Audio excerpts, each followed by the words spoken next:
नमस्कार. आज आपल्याकडे एक असा विषय आहे जो एखाद्या वैश्विक गूढकथेसारखा आहे. आपल्या श्रोत्यांनी बायबलमधील प्रकटीकरण या पुस्तकाच्या 12व्या अध्यायावर आधारित काही अभ्यासपूर्ण नोट्स पाठवल्या आहेत आणि त्यातली मांडणी खूपच विशिष्ट आणि म्हणायला हरकत नाही धाडसी आहे. अगदी. या मांडणीत जगाच्या अंताविषयीच्या घटनांचा एक निश्चित क्रम सांगितला आहे. काही प्रमुख पात्र आहेत, एक स्त्री, एक पुरुष बालक आणि एक भयंकर ड्रॅगन. हो. तर आपलं आजचं काम म्हणजे या नोट्सच्या आधारे हे कोडं उलगडणं. ही पात्र नक्की कोण आहेत आणि घटनांचा क्रम कसा लावला आहे. चला या आकर्षक मांडणीचा सखोल वेध घेऊया. हो, आणि हे सुरुवातीला स्पष्ट करायला हवं की ही मांडणी केवळ प्रतीकांवर थांबत नाही. अच्छा. नाही, उलट त्यात प्रत्येक घटनेसाठी एक अचूक वेळ, एक कालमर्यादा ठरवली आहे आणि काही गृहीतकं आहेत जी एकदा मान्य केली की पुढचं सगळं चित्र आपोआप स्पष्ट होत जातं. बरोबर. तर मग सुरुवात मुख्य पात्रांपासूनच करूया. अध्यायाची सुरुवातच एका भव्य प्रतिमेने होते. एक स्त्री जिने सूर्य परिधान केलाय, चंद्र पायाखाली आहे आणि डोक्यावर 12 ताऱ्यांचा मुकुट. ह्या नोट्सनुसार ही स्त्री कोण आहे? तर बघा, या नोट्समध्ये ना या स्त्रीच्या ओळखीचे 2 टप्पे सांगितले आहेत. 2 टप्पे? हो, जे तिच्या आयुष्यातल्या एका मोठ्या घटनेशी जोडलेले आहेत. पहिला टप्पा आहे त्या बालकाच्या जन्माच्या आधीचा. ठीक आहे. या काळात ती स्त्री म्हणजे जुन्या करारातील चर्च, म्हणजे इस्रायल राष्ट्र. अच्छा, ज्यांना देवाने पहिला करार दिला होता ते? अगदी. त्यामुळे सुरुवातीला ही ओळख वांशिक आहे. आणि दुसरा टप्पा कोणता मग? दुसरा टप्पा सुरू होतो बालकाच्या जन्मानंतर. ह्या मांडणीनुसार येशूच्या जन्मानंतर आणि त्याच्या बलिदानानंतर ही स्त्री बनते खरं इस्रायल किंवा चर्च. म्हणजे आता तिची ओळख वांशिक राहिली नाही. बरोबर. येशूच्या रक्ताने केलेल्या नव्या करारामुळे जगातल्या कोणत्याही राष्ट्रातील विश्वासणारे या चर्चचा भाग होऊ शकतात. हा एक वांशिक गटाकडून एका वैश्विक समूहाकडे झालेला प्रवास आहे. समजलं. आधी इस्रायल आणि नंतर जागतिक चर्च. आता त्या बालकाकडे येऊया. ती स्त्री एका पुरुष बालकाला जन्म देते, ज्याला लोखंडी दंडाने सर्व राष्ट्रांवर राज्य करायचं आहे. हे वर्णन तर स्पष्टपणे येशू ख्रिस्ताकडेच बोट दाखवतंय. होय, आणि ह्या नोट्समध्ये ह्याच मुद्द्यावर खूप जास्त जोर दिला आहे. अच्छा. हे बालक म्हणजे येशू ख्रिस्तच आहे. पण इथे एक महत्वाचा युक्तिवाद केलाय. काही जण या बालकाचा अर्थ संत किंवा शहीद असा लावतात, कारण त्यांनाही राष्ट्रांवर अधिकार दिला जातो असं बायबलमध्ये इतर ठिकाणी म्हटलंय. थांबा, हा मुद्दा मला महत्वाचा वाटतोय. ह्या नोटसाठी हे बालक येशूच असणं इतकं गरजेचं का आहे? म्हणजे जर त्याला संत मानलं तर काय बिघडतं? एवढा काय फरक पडतो? खूप मोठा फरक पडतो. खरं तर इथेच या संपूर्ण मांडणीचा पाया आहे. कसा? या नोट्समधला युक्तिवाद असा आहे की जर आपण या बालकाला संत मानलं तर त्याला देवाच्या सिंहासनाकडे उचलून नेण्याची जी घटना आहे, हो, तिचा अर्थ पहिलं पुनरुत्थान किंवा रॅप्चर असा घ्यावा लागेल. अच्छा. आणि जर पहिलं पुनरुत्थान कथेच्या इतक्या सुरुवातीलाच झालं तर मग त्या शेवटच्या 7 वर्षांच्या काळाची जी विभागणी आहे ती पूर्णपणे कोसळून पडते. अगदी बरोबर. सगळा आराखडाच विस्कटतो. वाह! म्हणजे एका चुकीच्या ओळखीमुळे संपूर्ण भविष्यवाणीचा आराखडाच विस्कळीत होतो. म्हणूनच या मांडणीनुसार हे बालक फक्त आणि फक्त येशू आहे आणि त्याला सिंहासनाकडे नेणं हे त्याचं स्वर्गारोहण आहे, जे सुमारे 2000 वर्षांपूर्वी घडलं. ते पहिलं पुनरुत्थान नाही. नाही, ही एक ऐतिहासिक घटना आहे, भविष्यकालीन नाही. या एका मुद्द्यावर पुढचा सगळा घटनाक्रम अवलंबून आहे. समजलं. आता तिसरं पात्र, तो मोठा लाल ड्रॅगन, जो बाळ जन्माला येताच त्याला गिळायला टपलेला आहे. याची ओळख तर अगदी सरळ वाटते. हो, इथे फारशी गुंतागुंत नाही. तो ड्रॅगन म्हणजे सैतान आहे.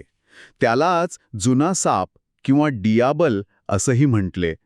तो त्या स्त्रीचा आणि तिच्या संततीचा कट्टर शत्रू आहे. ठीक आहे. तर आता आपल्याकडे 3 मुख्य पात्र आहेत. स्त्री म्हणजे इस्रायल आणि नंतर चर्च, बालक म्हणजे येशू आणि ड्रॅगन म्हणजे सैतान. आता आपण त्या कालक्रमाकडे वळूया. या नोट्समध्ये शेवटच्या एका आठवड्याचा म्हणजे 7 वर्षांच्या कालावधीचा उल्लेख आहे. याची रचना कशी आहे? तर या मांडणीनुसार हा 7 वर्षांचा काळ प्रत्येकी 3.5 वर्षांच्या किंवा 1260 दिवसांच्या 2 भागांमध्ये विभागलेला आहे. आणि पहिल्या 1260 दिवसात काय घडतं? पहिल्या भागात अत्यंत नाट्यमय आणि निर्णायक घटना घडतात. सगळ्यात पहिली मोठी घटना म्हणजे स्वर्गातलं युद्ध. स्वर्गात युद्ध? हो, मिकाएल नावाचा मुख्य देवदूत आणि त्याचे दूत सैतानाशी म्हणजे त्या ड्रॅगनशी लढतात. या युद्धात सैतानाचा पराभव होतो आणि त्याला त्याच्या दूतांसकट स्वर्गातून कायमचं पृथ्वीवर फेकून दिलं जातं. वा, म्हणजे सैतान आता पूर्णपणे पृथ्वीवर केंद्रित झालाय. त्याचा राग तर नक्कीच भयंकर असणार. हो ना, आणि तो सगळा क्रोध स्त्रीवर म्हणजेच चर्चवर निघतो. इथेच महासंकटाचा काळ सुरू होतो. तो समुद्रातून आणि जमिनीतून 2 श्वापदं म्हणजेच बीस्ट्स बाहेर काढतो. ही श्वापद म्हणजे काय? या नोट्सनुसार ती सैतानाच्या अधिकाराखाली काम करणाऱ्या जागतिक राजकीय आणि धार्मिक व्यवस्था आहेत. आणि त्या काय करतात? त्या लोकांवर त्या श्वापदाची उपासना करण्याची सक्ती करतात. ज्यांनी नकार दिला त्यांचा छळ होतो, त्यांना मारलं जातं. आणि याच काळात ती स्त्री म्हणजे चर्च कुठे असते? ती स्त्री संरक्षणासाठी पळून जाते. देव तिच्यासाठी अरण्यात एक सिद्ध केलेली जागा तयार ठेवतो, जिथे तिला 1260 दिवस म्हणजे पहिले 3.5 वर्ष सांभाळलं जाईल. पण ती तिथे कशी पोहोचते किंवा तिचं संरक्षण कोण करतं, हा एक वेगळा मुद्दा आहे. बरोबर, त्यावर आपण नंतर येऊ. ठीक आहे, म्हणजे हा छळाचा आणि संकटाचा काळ आहे.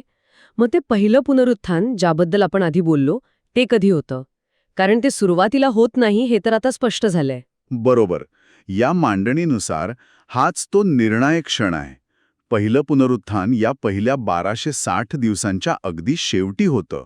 शेवटी? हो, जे संत श्वापदाची उपासना करण्यास नकार दिल्यामुळे मारले गेले आणि जे त्या छळातून जीवित वाचले, ते सर्वजण एका क्षणात वर आकाशात उचलले जातात. याचा अर्थ ते पृथ्वीवरून निघून जातात. मग त्याचा त्यांच्यासाठी काय फायदा होतो? थेट फायदा म्हणजे ते पुढच्या 3.5 वर्षांच्या काळात पृथ्वीवर येणाऱ्या देवाच्या क्रोधापासून वाचतात.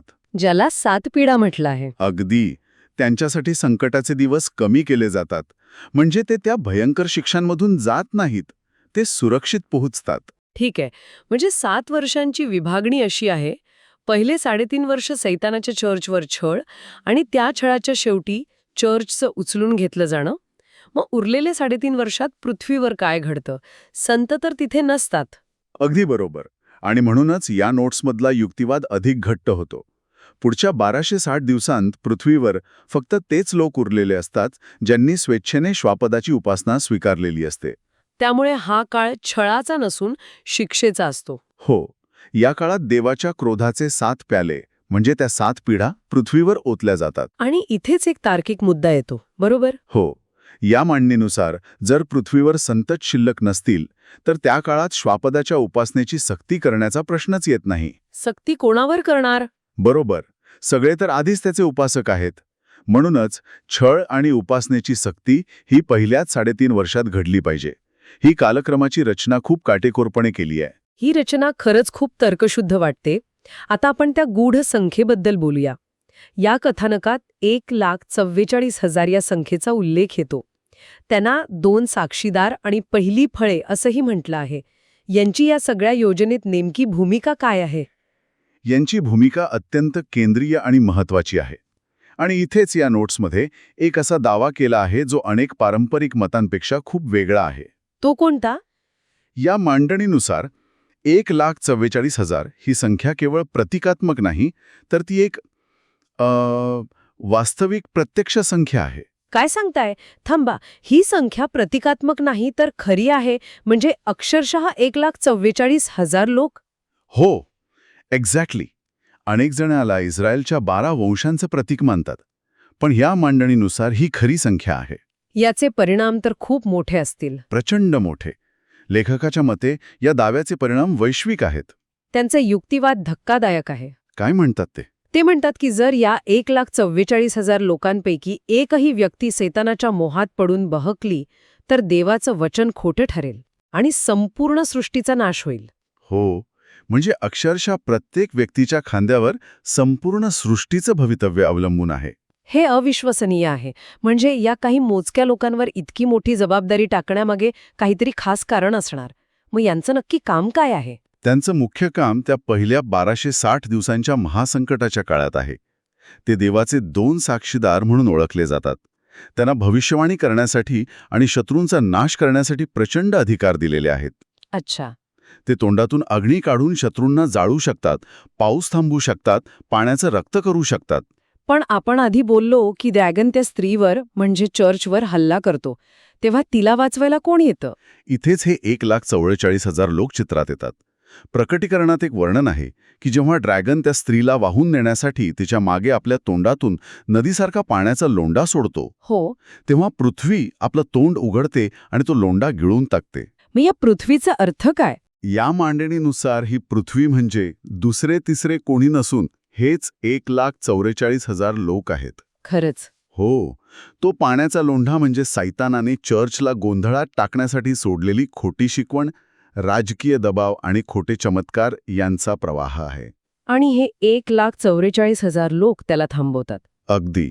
जेव्हा सैतान हा वैचारिक हल्ला करतो तेव्हा हे 2 साक्षीदार देवाच्या सत्याने आणि अधिकाराने तो हल्ला परतून लावतात आणि चर्चचं संरक्षण करतात. तेच ती स्त्रीला मदत करणारी पृथ्वी आहेत. वाह! म्हणजे ते केवळ साक्षीदार नाहीत, तर चर्चचे संरक्षक सुद्धा आहेत. या सगळ्या तुकड्यांना एकत्र जोडल्यावर एक सुसंगत चित्र तयार होते. हो, त्यांची भूमिका खूप सक्रिय आहे. ते केवळ छळ सहन करत नाहीत, तर ते सैतानी शक्तींना थेट आव्हान देतात आणि त्यांना हरवतात.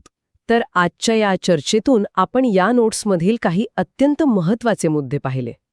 ती स्त्री म्हणजे सुरुवातीला इस्रायल आणि नंतर जागतिक चर्च. ते बालक म्हणजे केवळ येशू ख्रिस्त, कारण त्यावरच संपूर्ण कालक्रम अवलंबून आहे. बरोबर. आणि शेवटच्या 7 वर्षांची विभागणी अगदी स्पष्ट आहे. पहिले 3.5 वर्ष संतांचा छळ आणि मग त्यांचं पुनरुत्थान. आणि पुढची 3.5 वर्ष जगावर देवाचा क्रोध. आणि या सगळ्यात 1,44,000 लोकांची प्रत्यक्ष आणि निर्णायक भूमिका आहे. अगदी बरोबर. या मांडणीचं वैशिष्ट्य हे आहे की ती प्रत्येक प्रतीकाला एका मोठ्या आराखड्यात अचूकपणे बसवते. प्रत्येक गोष्टीला एक जागा, एक वेळ आणि एक कारण दिलेलं आहे. जाता जाता यावर विचार करण्यासाठी श्रोत्यांसाठी कोणता मुद्दा आहे? यात एकीकडे जगाच्या अंताचा एक भव्य, वैश्विक आणि पूर्वनिश्चित आराखडा मांडलाय, पण त्याचवेळी लेखक याला एका अत्यंत वैयक्तिक पातळीवरही आणतो. कसं? या नोट्समध्ये असं म्हटलंय की पापावर विजय मिळवून आध्यात्मिक परिपूर्णता गाठण्याची आणि परिपूर्ण इच्छाशक्ती प्राप्त करण्याची जी प्रक्रिया त्या 1,44,000 लोकांमध्ये पूर्ण होईल, हो, तीच प्रक्रिया पवित्र आत्म्याच्या सहाय्याने आजही प्रत्येक विश्वासणाऱ्याच्या आत सुरू होऊ शकते. यामुळे खूप मोठा प्रश्न उभा राहतो, नाही का? कोणता?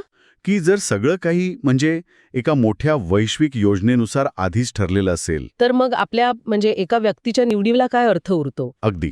आपल्या रोजच्या प्रयत्नांना, त्या संघर्षाला काय महत्त्व आहे? हं. एका बाजूला पूर्वनिश्चिती आणि दुसऱ्या बाजूला मानवी इच्छाशक्ती. हो. या दोन्हीचा संबंध नेमका काय, हा विचार करण्यासारखा मुद्दा आहे.